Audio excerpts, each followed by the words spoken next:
नमस्कार, मी पंजाब डेक हवामान अभ्यासक मुक्काम पोस्ट गुगळी धामणगाव तालुका शिरूर जिल्हा. म्हणजे आज आहे 12 मे पासून ते राज्यामध्ये 18 मे पर्यंत राज्यात पुन्हा अवकाळी पाऊस बरसणार आहे आणि ठिकठिकाणी मोठा पाऊस पडणार आहे. सगळ्यात जास्त पश्चिम महाराष्ट्रात पडणार आहे. पश्चिम महाराष्ट्रात, उत्तर महाराष्ट्रात, त्याच्यानंतर मराठवाड्यात देखील पाऊस पडणार आहे. पूर्व विदर्भ आणि पश्चिम विदर्भात थोडाफार कमी पडणार आहे, पण ह्या 3 विभागामध्ये जास्त पाऊस पडणार आहे. म्हणून खास करून आनंदाची बातमी तुम्हाला एक सांगू इच्छितो की या योगायोगानं काय झालं. मला शेतकऱ्याचे सातारा, सांगली, सोलापूर, कोल्हापूर, पुणे, नगर या शेतकऱ्याचे फोन आले की साहेब आमच्या ऊसाचं पाणी कमी पडलं, ऊस सुकत आहे, तर पाऊस असला तर त्याच्यामुळे खास करून त्यांच्यासाठी अंदाज आहे.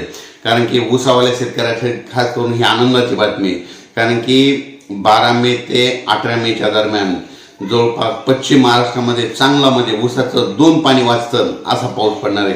म्हणून पश्चिम महाराष्ट्राच्या शेतकऱ्यासाठी आनंदाची, कोकणात देखील खूप पाऊस पडणार म्हणून त्यांच्यासाठी आनंदाची बातमी, उत्तर महाराष्ट्रात देखील शेतकऱ्यासाठी आनंदाची बातमी.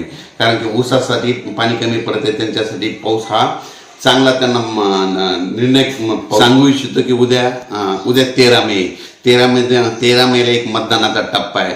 तर उद्या 13 मेला मतदानाच्या दिवशी ज्या टप्प्यात मतदान आहे त्या भागात देखील चांगला पाऊस पडणार आहे.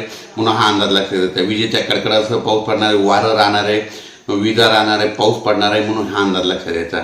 परत राज्यातील सर्व शेतकऱ्याला जिल्ह्यावाईज सांगू इच्छितो, म्हणजे जास्त पाऊस कोणत्या भागात पडणार आहे. सातारा, सांगली, कोल्हापूर, सोलापूर, पुणे, नगर, नाशिक, नंदुरबार, धुळे, जळगाव, संभाजीनगर, बीड, जालना, लातूर, उस्मानाबाद, त्याच्यानंतर परभणी, नांदेड, हिंगोली ह्या भागामध्ये सगळ्यात जास्त पाऊस पडणार आहे. म्हणून हा अंदाज लक्षात यायचा.